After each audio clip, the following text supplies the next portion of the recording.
Hello all of you beautiful people, Jules here for WhatCulture.com with what is quite possibly one of the most depressing lists I've yet had to deliver, as today I'm going to be paying respect to the class of 2019 that's going to the Hall of Fame in the sky. Yes, death is a horrible yet inevitable thing, but we should all try not to look at what has been taken from the world, but the good in each person and what they leave behind. There won't be any jokes in this, not that I could probably promise that anyway, as I'm Jules, this is WhatCulture.com, and these are 24 wrestlers who have died in 2019. Number 24, Harley Race. We begin this sad list with the most recent loss to the wrestling community, the legendary Harley Race, who passed away on the 1st of August 2019. Despite being 76 years old, Harley was a regular at fan conventions across the United States up until he was diagnosed with lung cancer earlier this year. Whether he was smoking cigars behind the curtain and piecing together classic title bouts with Ric Flair, Dusty Rhodes, the iconic Andre the Giant and more, or acting as barking, scheming manager in the 90s for Big Van Vader's muscle, Race did pro wrestling proud. In keeping with the gimmick he played towards the end of his active career in the late 80s WWF, Harley will be remembered as one of wrestling's real kings of the industry. Number 23, Rex Bacchus. Indie star Rex Bacchus passed away on the 17th of January this year following a battle with cancer. His passing, though, serves as a reminder for everyone to enjoy their lives, as just by looking at Rex's Instagram account, it is clear that the 35-year-old damn sure enjoyed his time on this planet. The heavily inked wrestler worked for companies like Full Impact Pro, Ignite, Riot, and Orlando Pro Wrestling, and carried his larger-than-life personality to the ring each and every time. Number 22. Belladonna. Older TNA fans might recall Belladonna's stint as part of James Mitchell's Disciples of the New Church faction. Other members of note include Vampiro, Malice, and even Mike Awesome for the shortest of spells. Belladonna was also a musician before passing away on the 22nd of January, aged 39. Belladonna wrestled only once in TNA at the NWA Total Non-Stop Action pay-per-view on December the 4th, 2002, where she was on the losing side against America's Most Wanted. Outside of the ring, though, she was described as a sweetheart. Number 21, Cliff Sheets. Florida native Cliff Sheets worked a few enhancement talent matches for the WWF in 1990 and 1991 before doing the same for WCW in both 1993 and 1996. His biggest opponents were the British Bulldog on Wrestling Challenge, the Mountie on Superstars, and Kerry Von Erich on another Challenge episode. He also worked Ice Train on an episode of WCW Pro in 1996. Cliff died on the 16th of February. Number 20, Colton Quest. Indie worker Colton Quest was only 23 years old when he passed away on the 30th of March this year due to a tragic automobile accident. He worked pretty much exclusively for Right Coast Pro in Delaware and had only been wrestling for a few years before he died. Still, in that time, he managed to rise up the ranks and become the RCP Heavyweight Champion. Quest's Twitter is still online and you can look through some of the highlights and storylines that he was involved in with the promotion right up until his death. Number 19, John Quinn. Old WWF veterans might recall John Quinn's stint as the Kentucky Butcher in the late 1960s. He was one of the many heels programmed against heroic champion Bruno Sammartino before later working in Japan and Europe towards the end of his career. He had a brilliant ability to get the crowd to absolutely despise him, and in a particularly excellent UK segment against Big Daddy, called the crowd cowards. This, to a sold-out Wembley Arena, meant that his eventual defeat got one of the loudest responses of the night. Quinn held titles in the NWA, Stampede, and All-Star and was voted number 192 out of 400 on PWI's Best Singles Wrestlers. He passed away aged 77 on the 22nd of April after complications from heart surgery which caused him to have a stroke. Number 18, Alexis Smirnoff. Alexis Smirnoff, or Michel LaMarche, as he was known to his friends and family, managed to rack up a truly impressive 18-year career across multiple promotions, including the WWF, NWA, and the IWA. Smirnoff's matches took him across the globe, touring heavily in Japan, where he accrued championships and main event matches against some of the biggest legends on the circuit. Noted as a mad Russian, his heart punch finisher became a much feared move and even helped him to victory against the legendary Russia Kimura. Unfortunately, LaMarche passed away on January the 5th due to kidney failure while in hospice care. Number 17, Roger Kirby. Roger Kirby was a man who respected kayfabe to the nth degree, often posturing and overacting outside of the ring to truly show off an aggressive side that he showcased aplenty in it. He would also never back down from a challenge, something that apparently happened a lot to him in bars that he would visit on his travels. Kirby was known as the second man behind Buddy Rogers to work the Nature Boy gimmick, and while he didn't amass the fame that Ric Flair did, he managed to work a 26-year spanning career before his passing on the 18th of March due to pneumonia brought brought on by stage 4 pancreatic cancer. He was described by fellow wrestler and booker Bill Howard that Roger was the best there ever was. He could do everything that they're doing today and probably even better. He had the body, the looks, the arrogance. A multi-time NWA champion, and with that distinctive attitude and presence, Kirby truly lived the life of a man who believed himself to be a cut above the rest. Number 16, ATSUSHI Aoki. Two-time GHC Junior Heavyweight Tag Team Champion and four-time All Japan World Junior Heavyweight Champion, ATSUSHI Aoki was tragically killed in a motorcycle accident on the 3rd of June 2019. In honor of his run as All Japan Junior Heavyweight Championship, the belt was held up and Aoki was declared to still be the champion until August 11th, when he was originally going to be defending the title. His ring style reflected disciplines gained from his time in the Japanese army, and outside of his notable title run, put on an incredible series called the Shining 10-Match Challenge, which was aimed at helping him develop and push his skills to the limit. Through this 2.5-year program, he would go on to face some of the best talents ever to grace the industry. Number 15, Jim Evans / Trevor Adonis.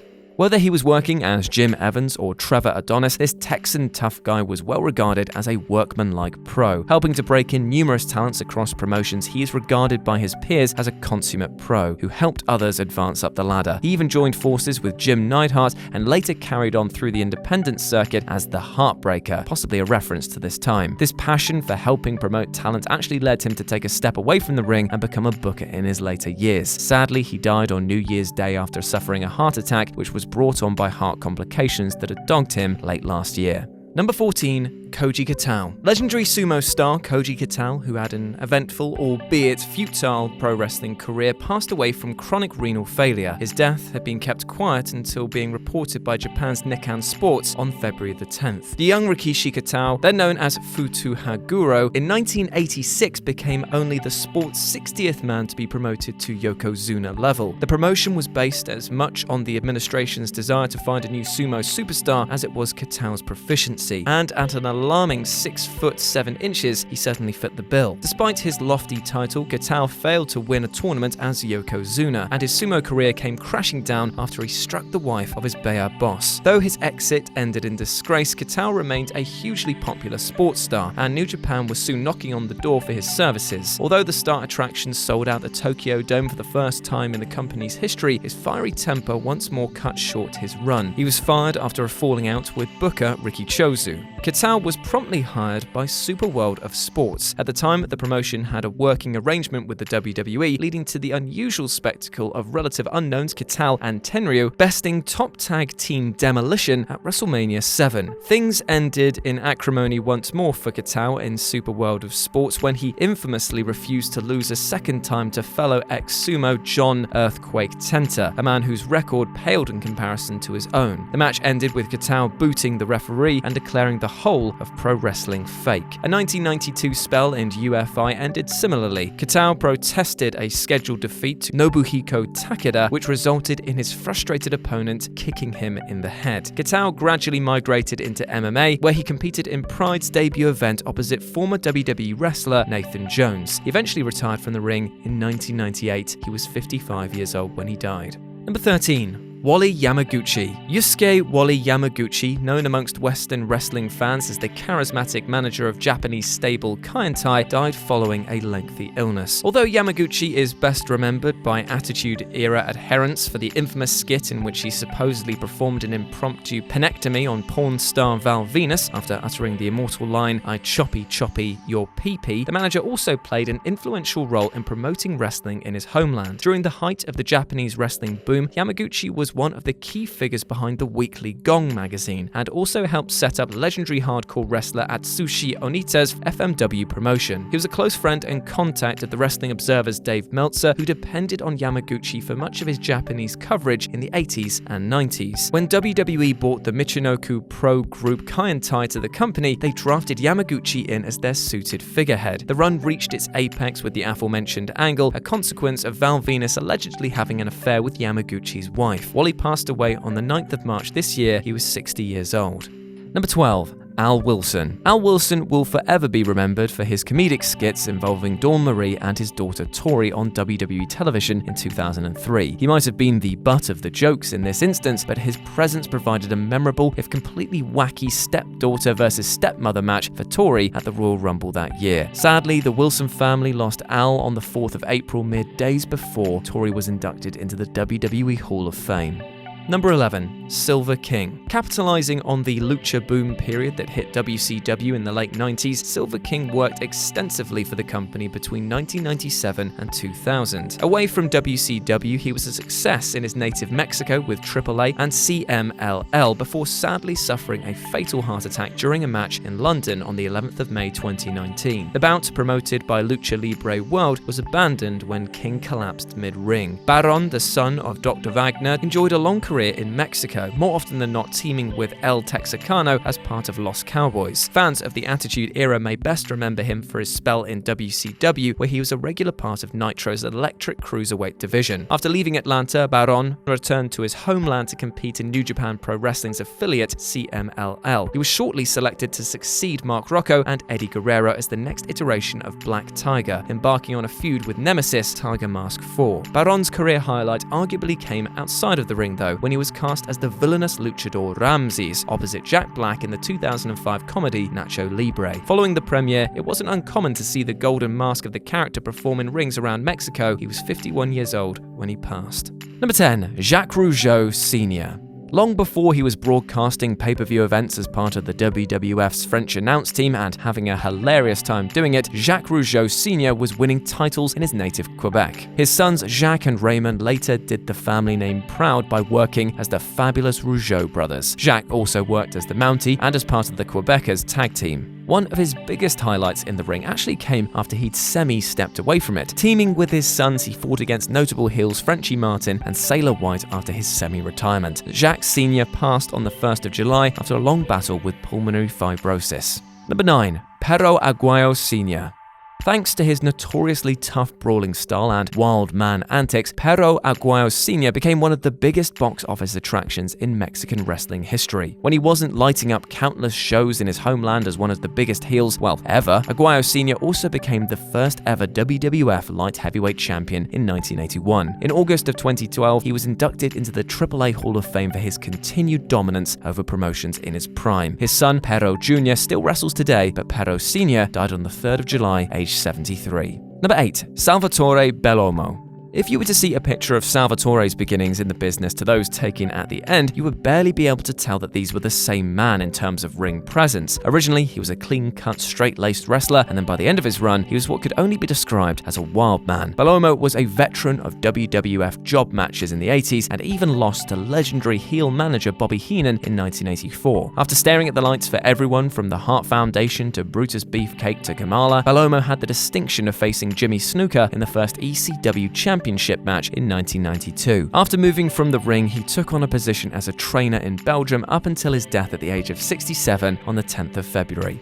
Number 7. Les Thornton. One of the finest junior heavyweights to come out of the British Isles, the Englishman broke into the business at the age of 23 after switching disciplines from rugby. A student of Billy Robson, Thornton eventually migrated to the States in 1970, where he became a prominent performer in Calgary's Stampede Wrestling and a number of NWA territories. Thornton claimed titles in every region he performed in and was one of the few talents retained by WWE when they bought out Georgia Championship Wrestling in 1984. Though his in-ring work began to wind down, the company used Thornton's vast experience to help run business in international territories, including Saudi Arabia and Australia. Thornton retired in 1990, opening a gym in Calgary where he'd settled down with his second wife. He was 84 years old when he died on the 1st of February. Number 6. Lionheart. The entire wrestling world came together in shock and mourning when news spread that reigning ICW World Heavyweight Champion Adrian Lionheart McCallum had passed away on the 19th of June this year. At the time, time, Lionheart was also the reigning UEWA champion after beating Alexander Dean at the most recent ICW event. His death was one that few saw coming, but it's a testament to his status as a locker room leader and father figure around the UK that so many paid tribute and enjoyed reliving some of his biggest moments. You need only look at the emotion in that room and on the faces of his workmates to see what a profound impact his loss has had. Number 5. The Destroyer. Dick Beyer was known as the Destroyer during his 39-year-long career, and that nickname couldn't have been more fitting. The masked man won championships in the NWA, AWA, All Japan, and All Japan during his time as the Destroyer and Dr. X, and his life story was summed up expertly by close friend Vince Evans in a book titled Masked Decisions in 2011. He also received the Order of the Rising Sun Gold and Silver Rays from the Japanese government for a lifetime spent promoting goodwill and bicultural exchanges between Japan and the United States. He was 88 years old when he died on the 7th of March. Number 4. Ashley Massaro. WWE Divas Search 2005 winner Ashley Massaro only had a 3-year run with the company, but she made quite the impression with her in-ring skills during a pre-Women's Revolution WWE period. Within the division, she managed to challenge for the women's title at WrestleMania 23, and outside of the company, she appeared on multiple TV shows and music videos. When the 39-year-old passed away on the 16th of May this year, Mick Foley and a group of female wrestlers spearheaded a campaign to help raise funds for Ashley's daughter.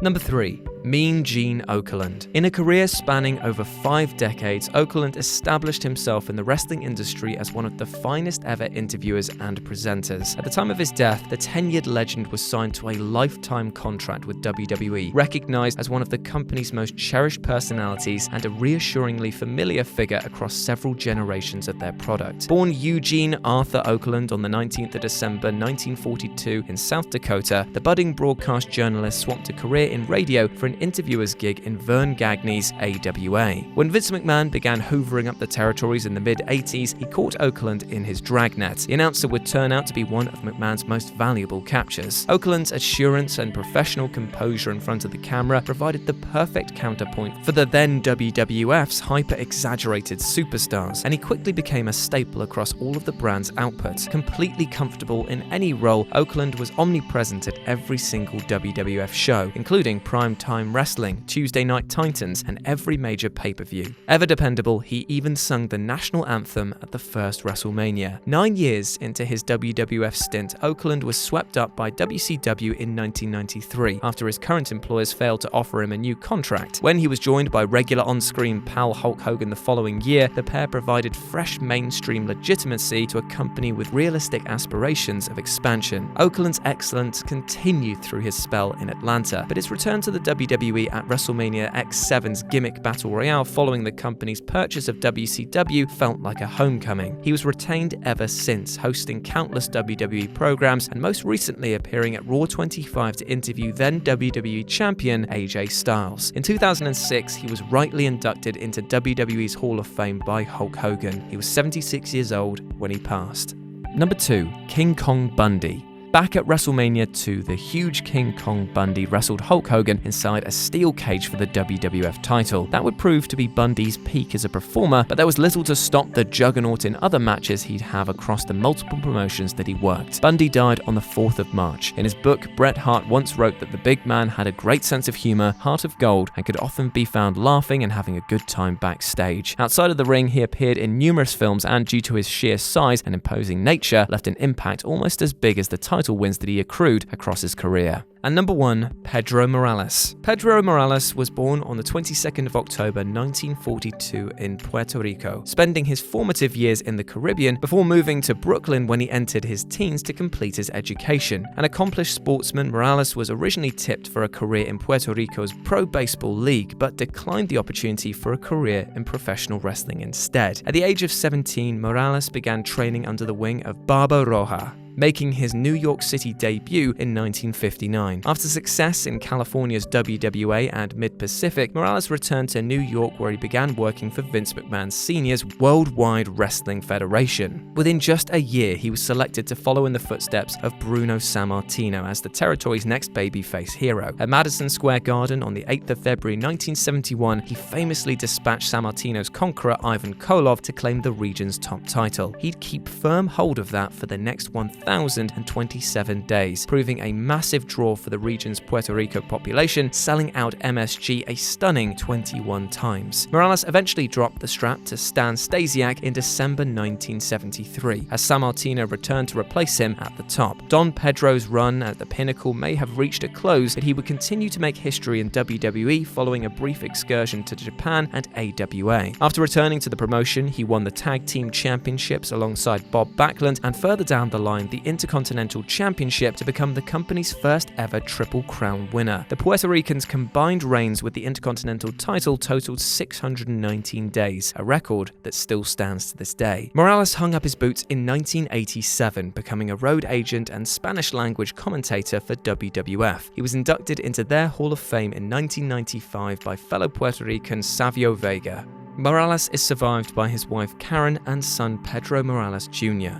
He was 76 years old when he died following a battle with advanced Parkinson's disease. And there we go. Those were 24 wrestlers that unfortunately we lost in 2019. It would be wrong of me to say I hope you enjoyed it, but I still hope that you feel like I've done a good job in passing on the memory of these legends. But before I go, I just want to say one more thing. Death is something that unfortunately will happen to us all, and it will touch our lives at some point or another. But it is about remembering what people leave behind, the good in every action that they had rather than the bad. It doesn't matter if they were a huge success or a massive brand name, it just matters that they were who they were. And it's up to you, your family, and everyone else around them that knew them to carry on their memory however you can. Do them proud as much as you would yourself. As always, I've been Jules. You can follow me at RetroJ over on Twitter. You have been awesome. Never forget that, and I'll speak to you soon.